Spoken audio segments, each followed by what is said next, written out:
Hello दोस्तों, Shukla chemistry classes में आपका स्वागत है। चैनल को लाइक कीजिए और सब्सक्राइब कीजिए। आज हम लोग name reaction in alphabetically order में कैनिजारो रिएक्शन और क्लेजन एस्टर कंडेंसेशन क्या है, इन्हीं दोनों रिएक्शन को इस वीडियो में हम लोग चर्चा करेंगे। तो चलिए प्रारंभ करते हैं।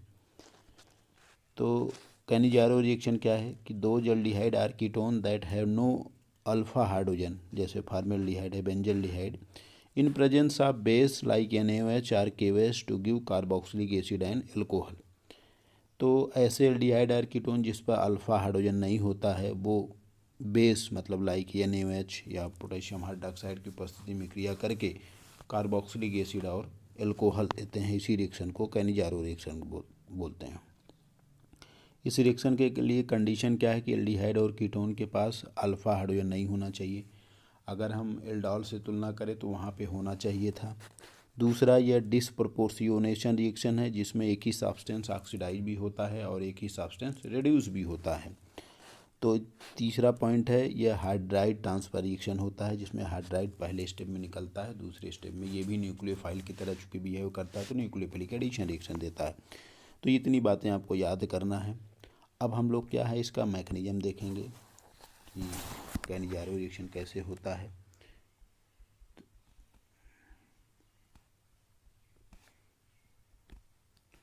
तो यह NaOH की उपस्थिति में प्लस माइनस, अब ये OH न्यूक्लियोफाइल की तरह काम करेगा। ये अब अगले स्टेप में क्या होता है, ये वाला निगेटिव चार्ज इधर माइग्रेट करेगा, H माइनस के रूप में निकलेगा। बहुत इंपॉर्टेंट पॉइंट है यहाँ पे, ये बन जाता है।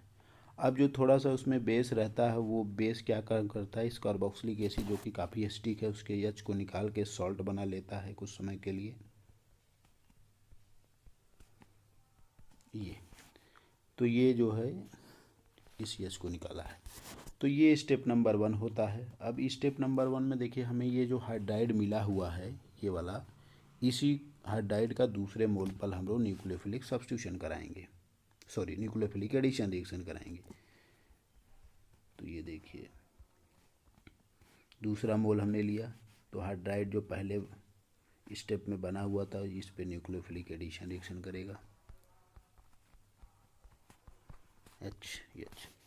अब जो पहले स्टेप में देखिए जो OH ने जो H को निकाला था वो यहाँ पे आ जाता है H। ये हमारा एल्कोहल बन गया, PHCH2OH, ये हमारा एल्कोहल बन जाता है।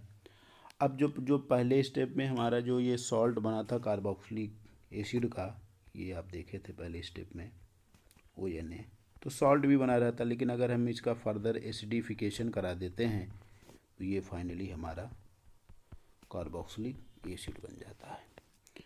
तो इसमें कार्बोक्सिलिक एसिड ये और इसके पहले जो एल्कोहल बना था, दो प्रोडक्ट इसमें प्राप्त होते हैं।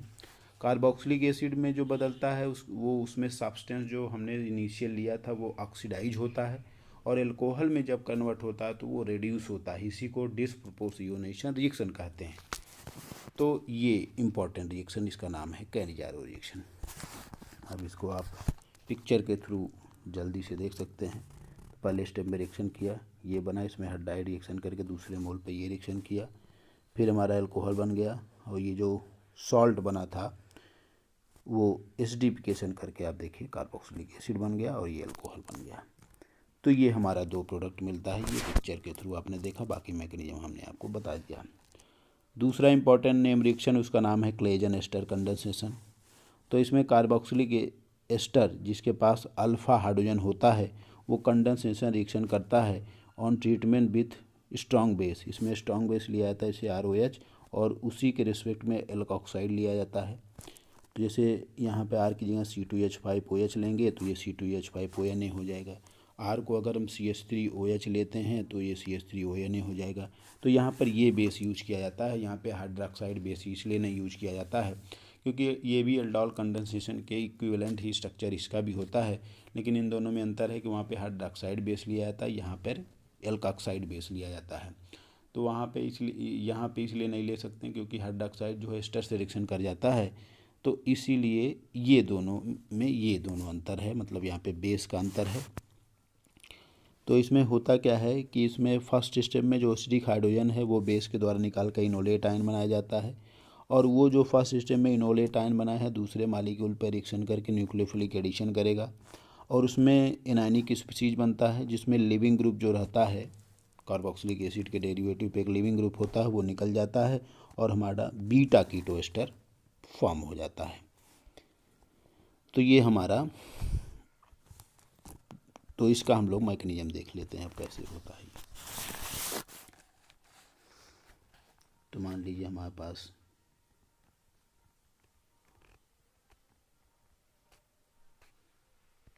एस्टर है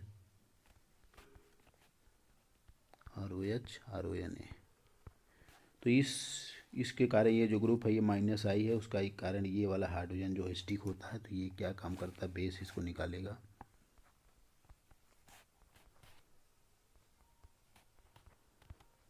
डैश बन जाएगा।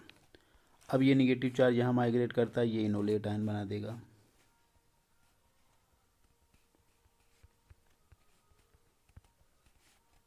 तो ये देखिए इनोलेट आयन बन जाएगा। अब ये जो पहले स्टेप में इनोलेट आयन बना हुआ है ये दूसरे मोल पर न्यूक्लियोफिलिक एडिशन करेगा,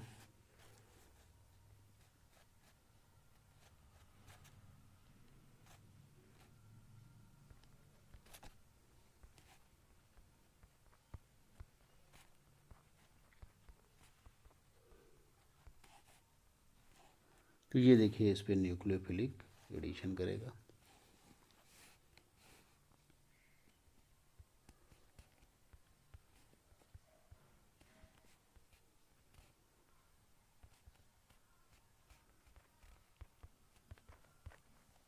ये बन जाएगा। अब इसका एसिडिफिकेशन करा देंगे तो ये यहाँ पे आ जाएगा, सॉरी ये एसिडिफिकेशन नहीं होता, यहाँ लिविंग ग्रुप जो होता है ये निगेटिव चार्ज यहाँ माइग्रेट करेगा, और ये जो लिविंग ग्रुप है इसमें ये जो लिविंग ग्रुप है पहले से वो लिविंग ग्रुप निकल जाता है, और जब निकलेगा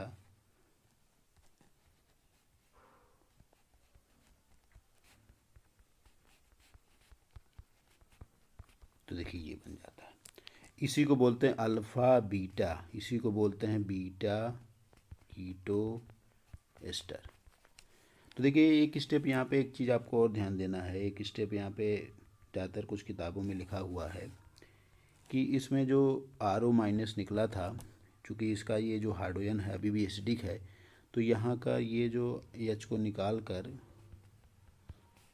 थोड़ा अपने को स्टेबल करता है और ये ROH बन जाता है, लेकिन फिर इसका एसिडिफिकेशन हम करा देते हैं तो यहाँ पे H आ जाता है और फाइनल हमें प्रोडक्ट यही मिलता है। तो कुछ कुछ किताबों में ये स्टेप बढ़ाया गया है, लेकिन फाइनली प्रोडक्ट हमें बीटा कीटो एस्टर ही प्राप्त होता है। तो इस प्रकार के रिएक्शन को हम लोग बोलते हैं nucleophilic addition followed by elimination. Carboxylic acid के जितने भी डेरिव होते हैं उसमें यही रिएक्शन होता है।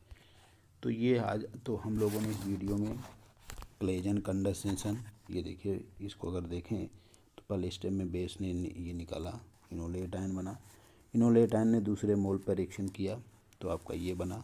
अब इसमें लिविंग ग्रुप, ये निगेटिव चार्ज यहाँ माइग्रेट करेगा, लिविंग ग्रुप निकल जाता है और हमारा ये देखिए अल्फ़ा बीटा, तो बीटा कीटो एस्टर मिल जाता है। तो इस रिएक्शन को हम लोग क्लेजन एस्टर कंडेंसेशन रिएक्शन कहते हैं। तो आज हम लोगों ने इस वीडियो में कैनिजारो रिएक्शन और क्लेजन एस्टर कंडेंसेशन क्या है दोनों को पढ़ा। शुक्ला केमिस्ट्री क्लासेस को लाइक कीजिए और सब्सक्राइब कीजिए। धन्यवाद।